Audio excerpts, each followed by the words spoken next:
तेजस्वी यादव कह रहे हैं, अभी थोड़ी देर पहले जहां बैठे हैं वहीं बैठे थे तेजस्वी यादव। उन्होंने कहा कि मैं इस राज्य का अगला मुख्यमंत्री हूं और चुनाव के बाद नीतीश कुमार का मुख्यमंत्री बनना तो दूर, उनकी पार्टी भी समाप्त हो जाएगी। और आज उन्होंने ये ऐलान किया है, भले ही राहुल गांधी और प्रभारी कृष्णा अल्लावरू कह रहे हों कि जनता तय करेगी, लेकिन इसी मंच से तेजस्वी यादव ने यह ऐलान किया कि मैं अगला मुख्यमंत्री हूँ।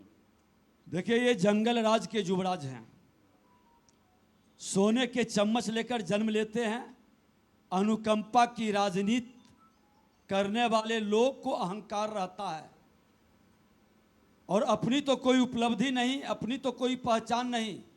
माँ बाप के नाम से जिसकी पहचान हो वो परिवार के राजनीति को अपना जागीर समझ लेता है, उस जागीर की जमींदारी बढ़ाना चाहता है।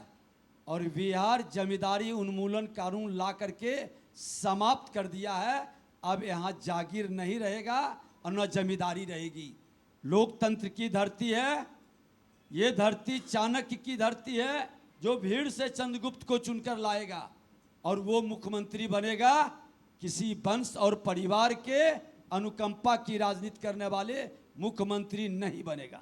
सर, लेकिन प्रशांत किशोर भी ये दावा कर रहे हैं, वो तो कह रहे हैं कि मैं संन्यास ले लूंगा अगर 25 सीट से ज्यादा आया नीतीश कुमार का। तो प्रॉपर जदयू के लिए कह रहे हैं, आपके लिए नहीं कह रहे हैं। देखिए, प्रशांत किशोर जी सबके लिए काम कर चुके हैं, बड़ा अनुभव रखते हैं, लेकिन अनुभव और अनुमान दोनों में बड़ा अंतर है। अभी कहीं आपके लिए तो नहीं काम कर रहे हैं ना? मैं बता देता हूं, अनुमान विश्लेषण करते हैं लोग। अनुमान में जो विश्लेषण और गणित बैठता है वो फेल कर जाता है, क्योंकि जहां अनुभव लोगों के बीच पहुंचता है अनुमान फेल करता है। और बीजेपी के अंदर लंबा अनुभव है, जमीन से उठकर। मैं भी बैठा हूं तो 38वां वर्ष में बैठा हूं और हमारे जैसे हजारों लोग, तीसरा पुष्ट काम कर रहा है और वो परिणाम की बगैर चिंता किए रोटी की व्यवस्था करके राजनीति कर रहा है। इसलिए चिंता न करें, अनुमान कभी सफल नहीं होगा।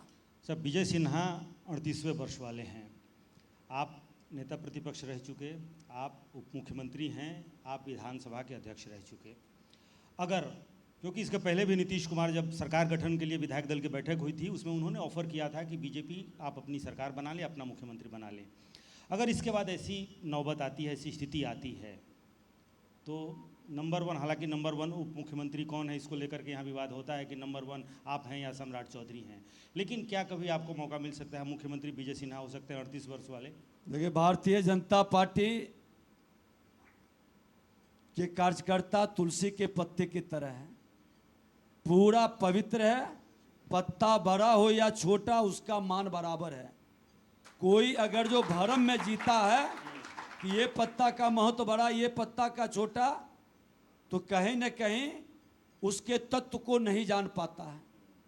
और भाजपा में ये भेद नहीं है, बड़ा छोटा नहीं, हर लोग एक कार्यकर्ता, कल भी था, आज भी है, कल भी कार्यकर्ता रहेगा। उसमें कहीं प्रॉब्लम नहीं है। कोई इस भ्रम में न रहे। आप ये जो कह रहे हैं ये किसको ताकीद कर रहे हैं? नहीं, सबको, जिनको समझने में दिक्कत है, जहां आप इस तरह के कंफ्यूजन निकाल रहे हैं तो स्पष्ट कर लें कि तुलसी के पत्ते की तरह भाजपा का कार्यकर्ता है और सबका मान बराबर है, पद कहीं भी रहेगा।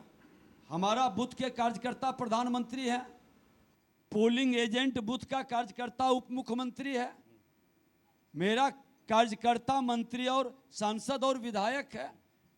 ये पद आते जाते रहेगा, लेकिन कार्यकर्ता तुलसी के पत्ते की तरह पूरी पवित्रता से बना रहेगा और वो पत्ता जिस प्रसाद में बनेगा वो पवित्र हो जाएगा।